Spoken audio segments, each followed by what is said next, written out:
www.sprintradio.tg. Nouvel épisode de prolongation. Cet après-midi, nous ferons le bilan de la Coupe du Roi, première édition organisée par la commission ad hoc Zonadi Dogomé. Nous parlerons également du tournoi de l'amitié dont le coup d'envoi est prévu dimanche à Diaglé, sans oublier la fenêtre FIFA, le match Togo-Bénin prévu ce soir au Maroc. Martial Evra Goda assure la technique, Denise Zounou à la réalisation vidéo. À la présentation, je suis Evelyne Béniti.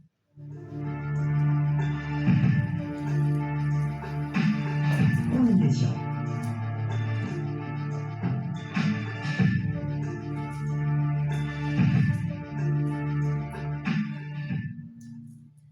Nous commençons avec le tournoi de l'amitié de l'ancien Sossou, président du comité d'organisation.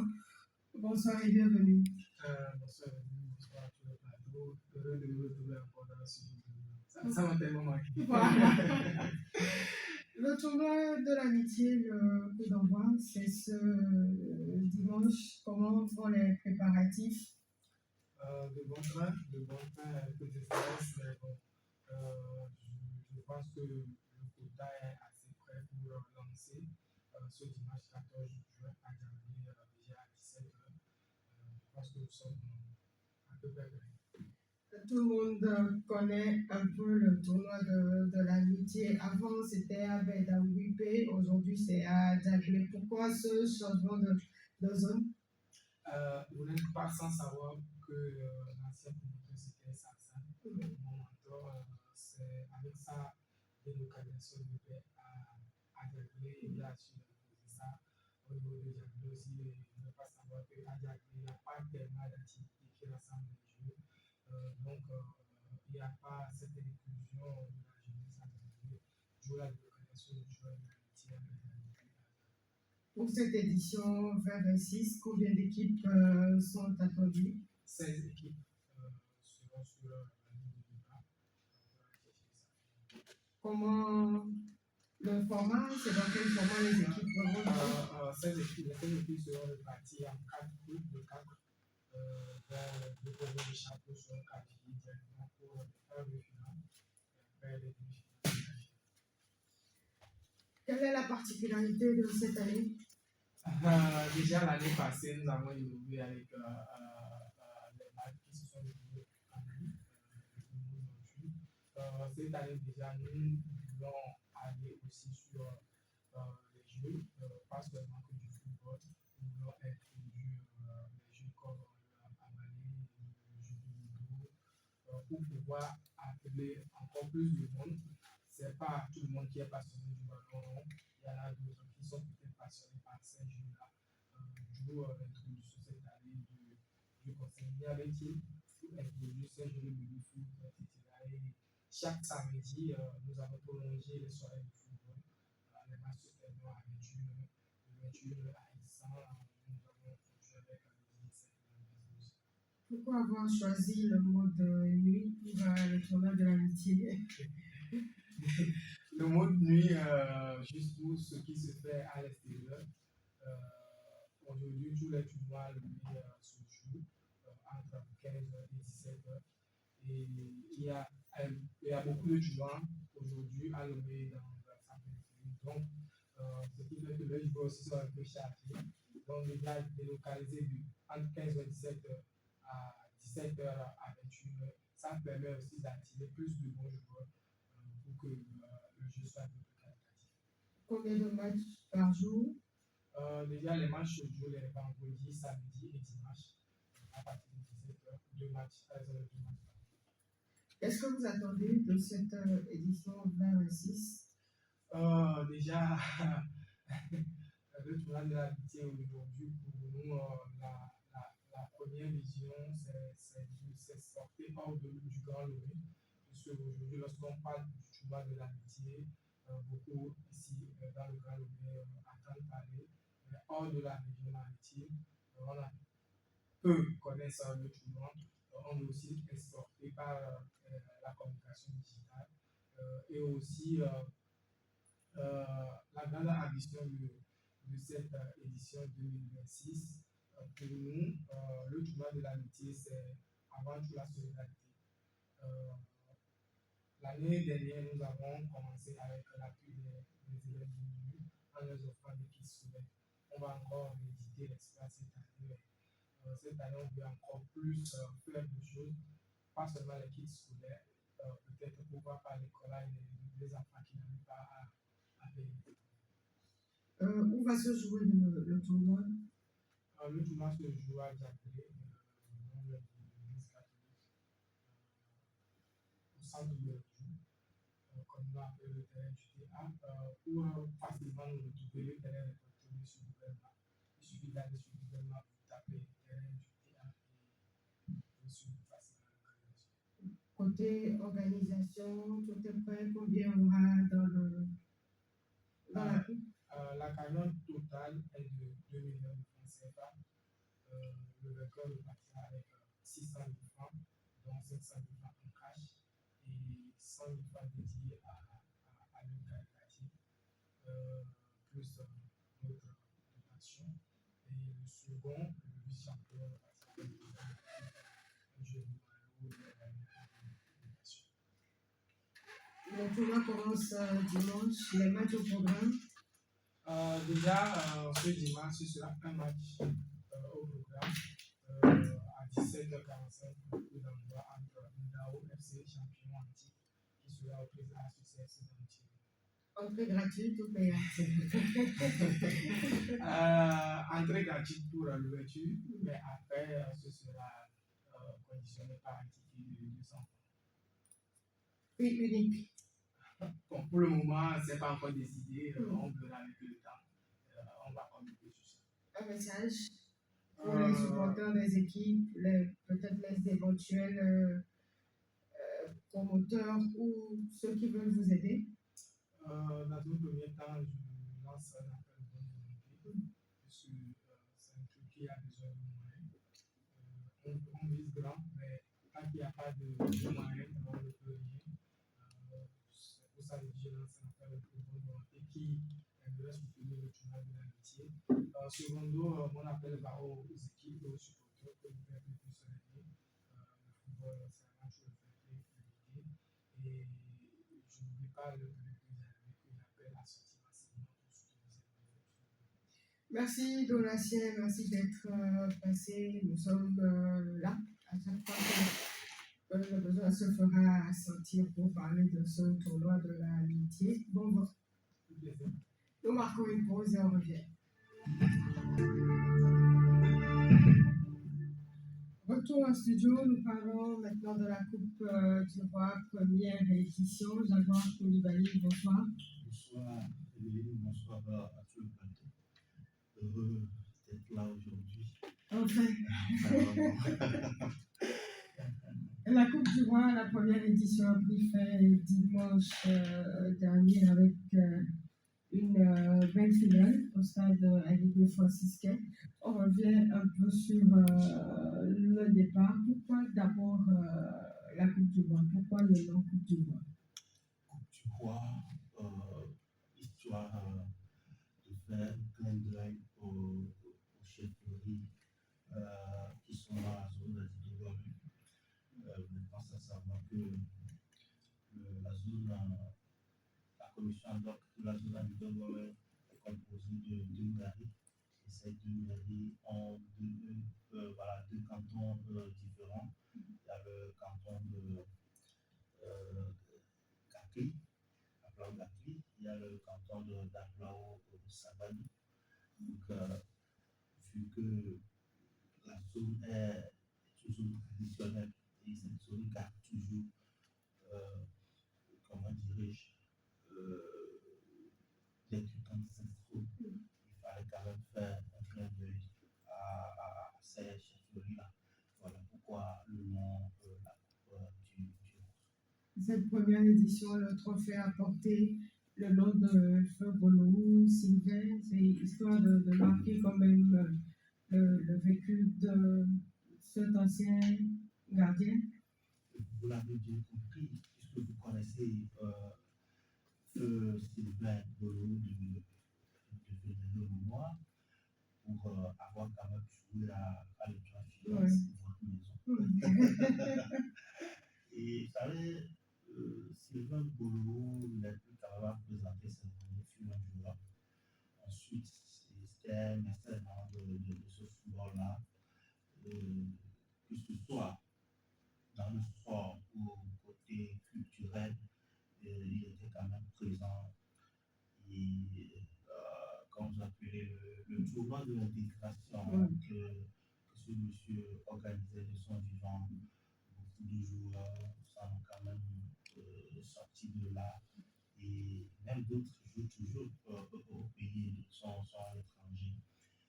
Vu tout le travail que ce monsieur de son vivant a quand même fait à titre posthume, il fallait quand même honorer sa mémoire, d'où la coupe qui a quand même porté son nom. 14 équipes ont pris le départ de cette première édition. Comment a été fait le choix de ces équipes-là et le format? Pourquoi avoir choisi de faire les quarts de finale surtout en aller-retour? Vous savez, d'abord, le choix des joueurs, le district préfectoral, nommé golf de football, a quand même subdivisé les zones et a quand même permis à ces conditions donc d'être un peu indépendant. Et les clubs qui sont sur le territoire de la zone antidominée étaient tous partants pour être sur ce tournoi. Maintenant, au niveau de l'organisation, il n'y avait pas de critères de sélection. Juste, il fallait payer l'adhésion, respecter tout ce qui a été écrit dans le règlement intérieur, la qualification des joueurs. Quand tu es prêt à de ce côté, je pense que tu es apte à jouer cette compétition. Bon, plusieurs clubs n'ont pas respecté le règlement intérieur, le règlement de compétition. Donc, on a dû quand même éliminer certains et il ne restait que 14 qui étaient quand même aptes à jouer cette compétition. Maintenant, la seconde question est de savoir pourquoi ce format-là.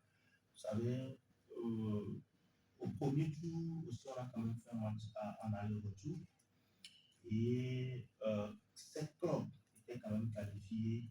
Il fallait repêcher un autre club pour que ça fasse 8 et qu'on aille au quart de finale. Pourquoi ce format aller-retour? Et premièrement, on n'avait pas assez de terrain. Vous savez, aujourd'hui, vous connaissez plus que moi le problème de l'infrastructure sportive dans notre pays. Et il fallait quand même faire avec les établissements. Et en début, plutôt en fin mai, il fallait commencer les examens par le probatoire.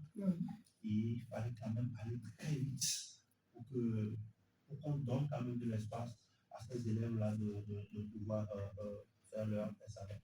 Voilà pourquoi on a essayé d'adapter le programme des examens par rapport au programme du tournoi. Donc, au premier tour, c'était en aller-retour, en quart de finale également, mais jusqu'en demi-finale, nous avons dû faire l'élimination directe et la finale également. Donc, voilà pourquoi ce format. Si je peux me récapituler, on avait passé du terrain, ensuite le calendrier scolaire aussi était quand même un facteur qui nous a quand même permis d'aller à ce format. Voilà, dimanche, c'était l'apothéose. Ça a été une belle finale entre Acropolis et Azad. Il y avait quand même du beau monde. Satisfait dans l'ensemble? Satisfait dans l'ensemble, je dirais oui, pour une première édition, avoir les gradins du stade du Stade de Franciscain rempli. Et personnellement, je dirais que je suis quand même content.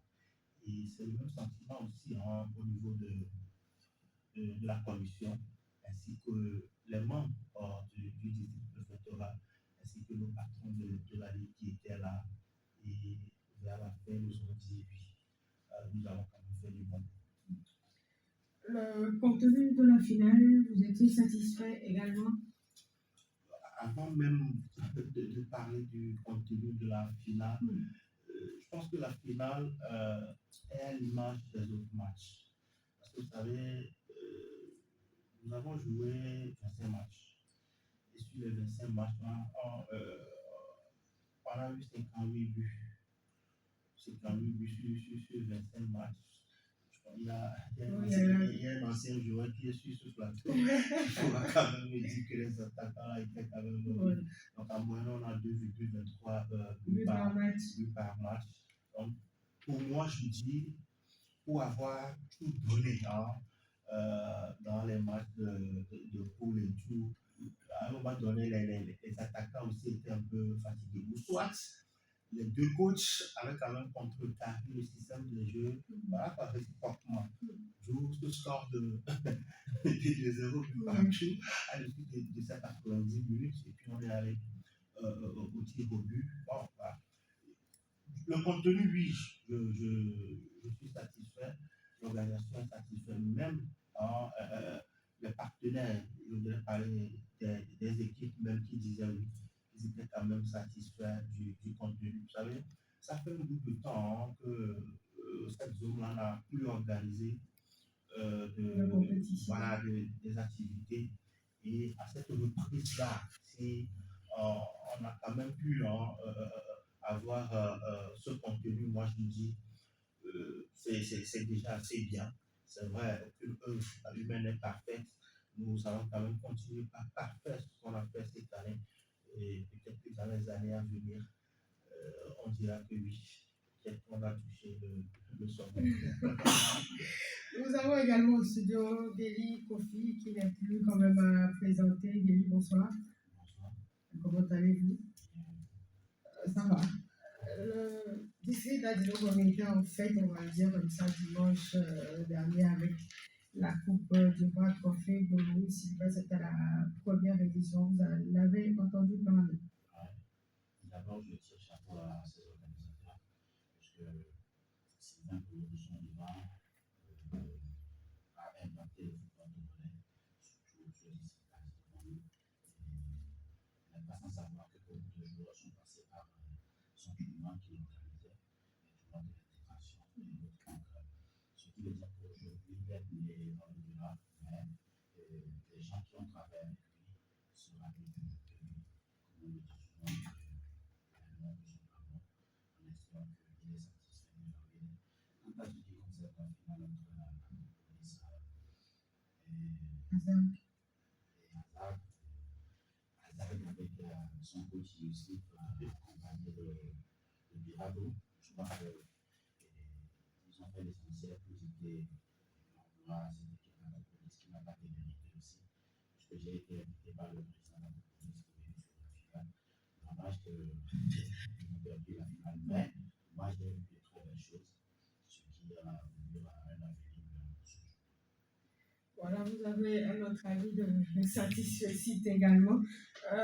Dans l'ensemble, le tournoi, on va dire, il a commencé en mai. Il a pris fin dimanche dernier.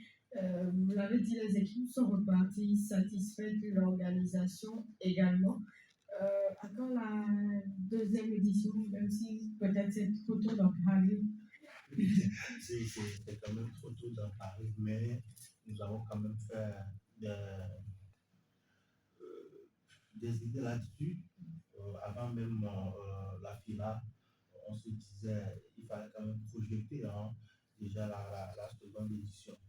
Avant la seconde édition, il fallait réfléchir aussi aux plus jeunes, aux catégories U13, U15 et U17, peut-être U20 si on a les moyens. Et donc, c'est le programme actuel quand même de la commission ad hoc, puisque nous rentrons quand même dans les vacances. C'est vrai, il y a deux tournois qui sont là. Il ne faut pas aussi empiéter sur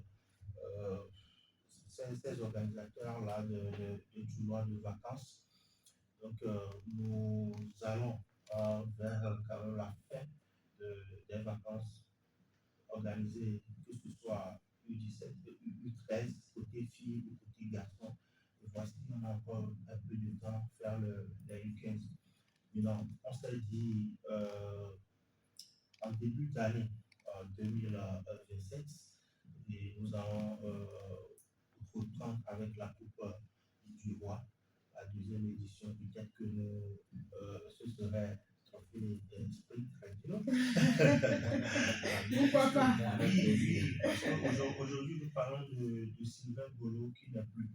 Mais quand on parle de la directrice, de la responsable de cette chaîne-là, tout le monde sait qu'est-ce qu'elle a quand même donné dans ce football-là. Elle n'est plus à présenter, elle n'a pas fait 5 ans, 6 ans ou 7 ans comme nous, peut-être. Elle est notre patriarche, hein, elle était là avant nous, elle est toujours là, elle nous encadre. Donc je pense que c'est le moment aussi de son vivant de l'honorer. Donc j'ai tenté l'idée qu'on va y réfléchir ensemble et voir si. Voilà, je pense que ce serait la 6e année de la création de la radio l'année prochaine. Oui. Donc, pourquoi pas ne pas le jouer dans la zone d'Akidogo. Ce sera avec plaisir. Voilà, en dehors de la Coupe du Roi, il y a également une autre coupe qui se joue. Oui, en dehors de la Coupe du Roi, dans la zone d'Akidogo, au niveau du district préfectoral même. Vous savez, la saison dernière, le district a joué la Coupe du district par zone. Et les meilleurs de chaque zone se retrouvent actuellement pour jouer la Coupe des vainqueurs de Coupe. Et cette année, cette édition 2026, c'est comme la playoff. Voilà, pour cette année 2026, c'est le trophée Maboudou Blanchard qu'on a quand même mis. Le vieux de la vieille aussi. Le vieux de la vieille aussi. Voilà, c'est ceux qui se rappellent du titre numéro 10, Galido Gomessou, Noublega, voilà, le président Noublega à l'époque. Donc, voilà, ils sont quand même à leur. Ils ont joué la deuxième journée le week-end dernier.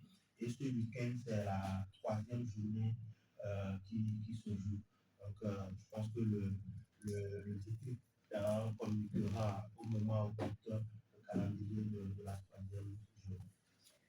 On revient sur la Coupe du Roi. Il y avait beaucoup d'autorités quand même qui étaient là pour la finale. On a vu les maires, on a vu le président Aventy Valentin de la Ligue du Grand Lomé. Maintenant, pourquoi on parle de commission ad hoc? C'est la question d'un auditeur. Oui, pourquoi on parle de la commission ad hoc?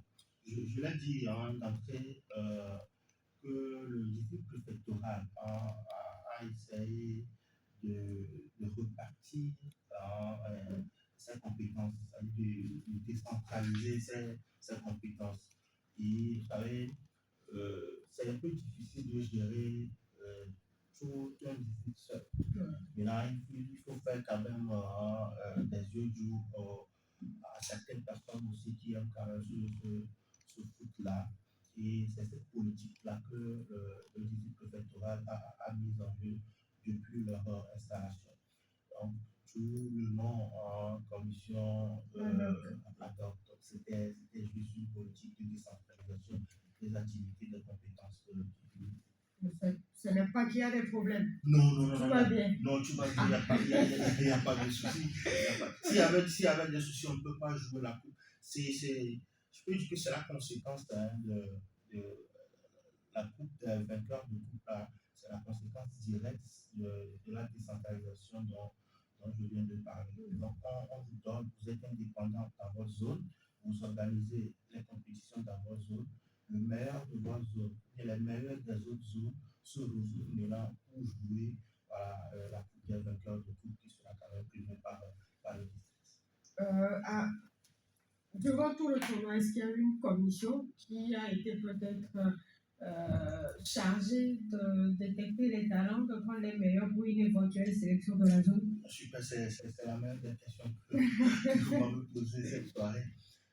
Au niveau de la commission ad hoc, Zola du Togo, il y a le coach Fiaboué Kofisena qui fait partie, qui est le responsable de la commission technique de la zone d'Adidogom. Et surtout, le tournoi avec son équipe, ils ont quand même essayé de détecter des pépites. Parce qu'aujourd'hui, on ne peut plus détecter quelqu'un qui a 30 ans. Voilà. Vous allez voir qu'il y a certains clubs qui sont arrivés avec des catégories U17. Quand je prends Acropolis aujourd'hui, la plupart des joueurs, ce sont les mêmes qui jouent la compétition au niveau de la Ligue, la catégorie 17 au niveau de la Ligue. Quand vous prenez même Hazard, la plupart de l'équipe, ce sont des jeux. Il y a quelques anciens qui sont en train d'encadrer. Et Bafoot, par exemple, et JSR, tous ces clubs que vous connaissez sont quand même venus avec des catégories U17, histoire quand même de préparer l'avenir. Donc, sur ces joueurs, aujourd'hui, au niveau du comité, de la commission plutôt ad hoc, on nous a quand même transmis une liste de joueurs. Je pense que dans la semaine, même au niveau de la Ligue, il y a une réunion concernant cette liste-là, puisque comme au niveau de la Ligue, il y a déjà une compétition U17 et que plusieurs clubs n'ont pas eu accès parce que plusieurs clubs de la zone des Dogom ne sont pas affiliés à la Ligue. Donc du coup, il fallait profiter de ce tournoi-là pour comment on dit, détecter et aller compléter la liste au niveau de la Ligue. D'autres chantiers en attente à la commission ad hoc? Oui, beaucoup de chantiers. Hein.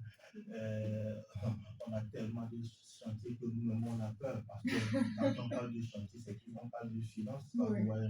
Des fois, on est dépassé par des projets, surtout ceux qui sont dans la commission technique, c'est eux qui amènent des projets de tournoi parce qu'ils ont besoin de détecter. Oui. Là, nous qui nous occupons quand même des finances et autres, on sait qu'on n'a pas assez de moyens. Mais sur la table, il y a quand même des projets et le moment venu, nous vous tiendrons informés. Voilà. Merci beaucoup, Jaguar Koulibaly, d'avoir répondu à notre invitation. Ça fait quand même plaisir de parler de temps en temps de l'actualité sur les terrains périphériques. Toujours du côté de la technique, et on revient.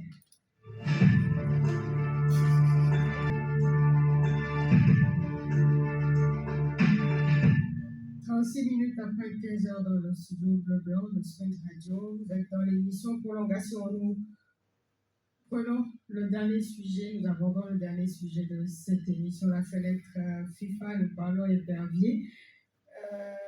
Un premier match pour cette fenêtre FIFA, c'était vendredi dernier face à la Centrafrique. Un but partout à l'arrivée. Quels sont les grands enseignements que vous avez tirés de ce match?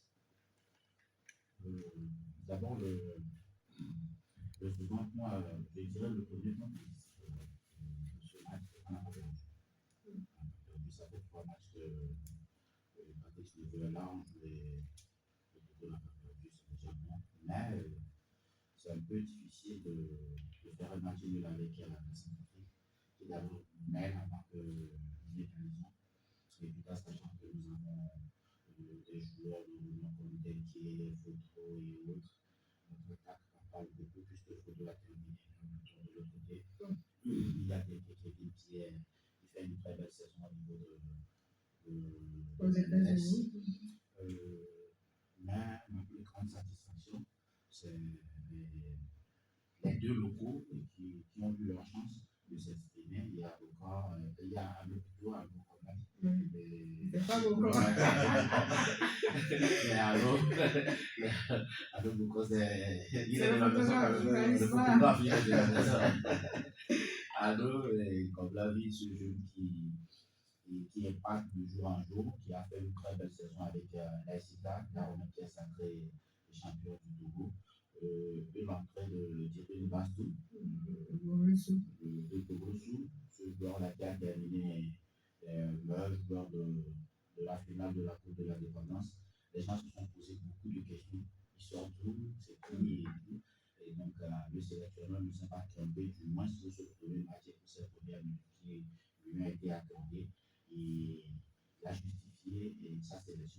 Et je crois que les autres aussi auront la chance de faire leur entrée pour prouver que l'intérieur du bateau aussi reproche beaucoup de temps. J'adore ce match Togo-Centrafrique. Un goût d'inachevé peut-être à la fin.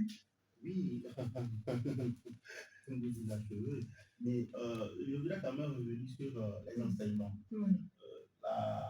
Pour moi, le tout premier enseignement, c'est qu'on a eu la chance de jouer quand même pour cette finale FIFA. Dans un passé récent, c'était un peu difficile de quand même rassembler les établis, de quand même jouer ces matchs amicaux. Le second enseignement, il a déjà dit, c'est de voir aujourd'hui dans nos championnats que des fois, que des gens très putain de merde, on a quand même pu trouver deux pépites qui sont là aujourd'hui avec les établis. Ça, c'est le second enseignement.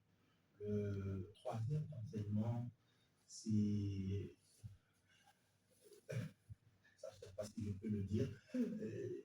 Mais le troisième, c'est. La plupart de. Ben voilà, à un moment donné, il faudrait que les gens. Parce que ça peut causer beaucoup. Non, c'est d'avoir quand même retrouvé d'autres. Certains binationaux qui, en temps, refusaient quand même de venir des établis. Je ne sais pas par quelle baguette magique, parce que c'est toujours le même petit manager qui était là avant, mais qui n'a pas pu faire venir ces enfants-là. Soit ils étaient quand même c'était sous le coup de l'âge, ils ont accepté nos jeunes, pas ça, je ne sais pas, mais c'est que de jour en jour. C'est ça la vie. Et aussi, de jour en jour, il y a de nouvelles figures qui arrivent au sein de la sélection. Maintenant, il faut voir la qualité des joueurs qu'on nous amène. Quand je vois quand même sur la liste un joueur, on dit qu'il est en réserve des trois, ça me gêne à un moment donné, mais bon, voilà. Ça doit être sans Koucha, je pense. Oui, Yanis. Il faut quand même former Aswalos. Il faut donner ce bénéfice de doute à Patrice, comme on le dit, il vient d'arriver. On va le laisser travailler. Je pense que les matchs amicaux nous permettront quand même de le juger avant septembre. Voilà. Dans ce match-là, c'est vrai, il y a eu beaucoup de ratés. À la fin, c'est un but partout. Comment on peut expliquer ce manque de lucidité, on va le dire comme ça, des services, surtout de Kevin Denke, parce qu'on l'a vu rater des occasions franches la dernière fois contre la Centrafrique. Oui, le cas Kevin Denke, des fois, c'est compréhensible parce que quand on voit Kevin Denke jouer avec le Cincinnati, on dirait que c'est une autre personne qui revient en sélection. Mais son côté aussi, c'est que sur les journées FIFA qu'on a eu à jouer dernièrement, et il essaie de venir, mais maintenant, sa capacité à rater trop d'occasions dans ce match contre la Centrafrique. Et avant, on disait qu'il ne trouvait pas trop d'occasions. Aujourd'hui, on a vu un Faxana, aujourd'hui, on a vu Karim Berman, on a vu des joueurs qui lui ont offert des passes sur la première occasion, c'est Fodo là-bas qui le met sur profit, mais il a mis le ballon en l'air.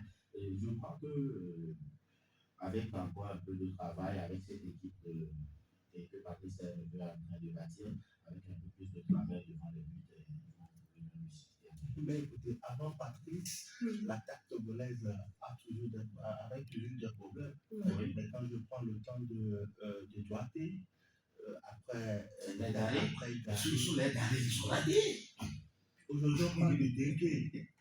Mais c'est comme si vous avez oublié le Birati là, le Fodo là-bas. Le Fodo là-bas est plus pire que Denke sur des occasions franches. Et c'est pourquoi moi je me dis que toute l'attaque togolaise est souffrante.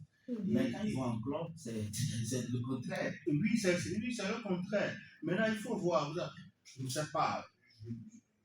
Je ne suis pas un grand joueur. Moi,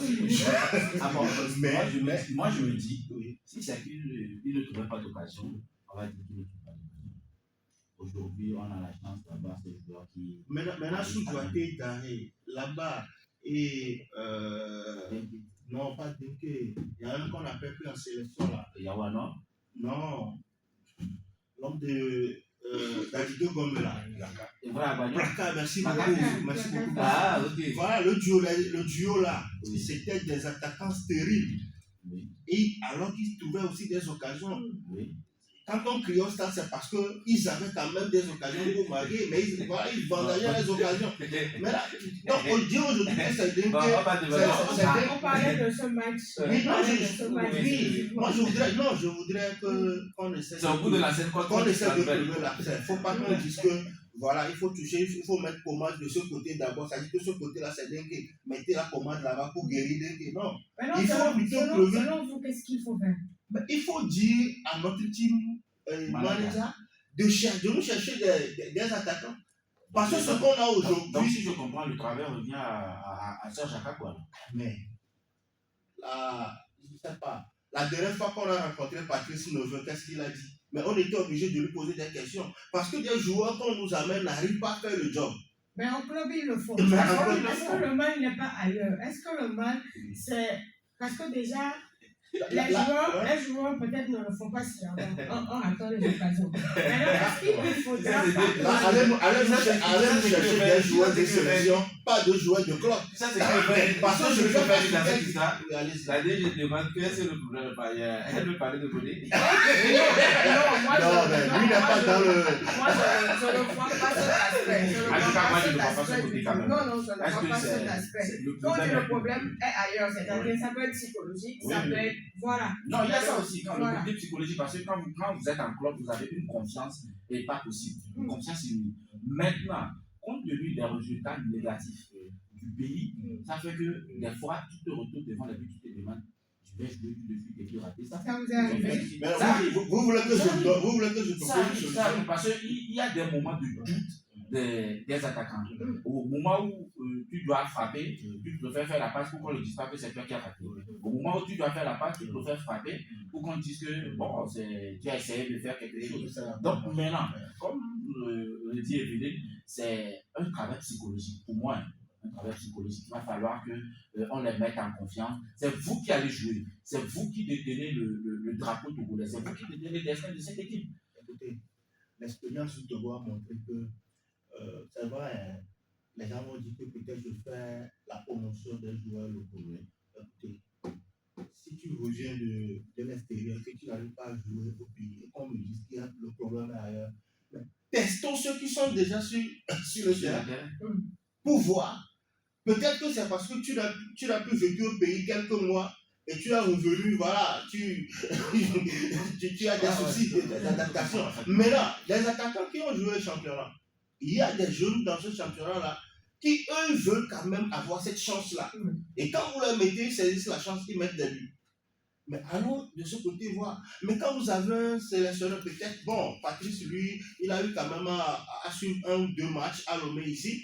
Mais le team manager qui est censé trouver des joueurs, ou bien dans son contrat, lui, c'est de trouver des joueurs binationaux. Et le reste revient au coach. Mais ça, moi, ça me dérange tout ça. Non, je ne comprends pas. Parce que vous voulez dire que je ne suis pas le championnat togolais, il n'est pas sur place, il n'est pas au pays. Qu'il soit là aussi pour détecter les meilleurs. C'est pas aller rester de l'autre côté et voilà, des journaux FIFA, vous nous ramenez. Il va sortir, je ne peux pas tout. Combien de matchs il a suivi avant de sortir ce joueur? Maintenant, il faudrait que tout le staff puisse aider le sélectionneur.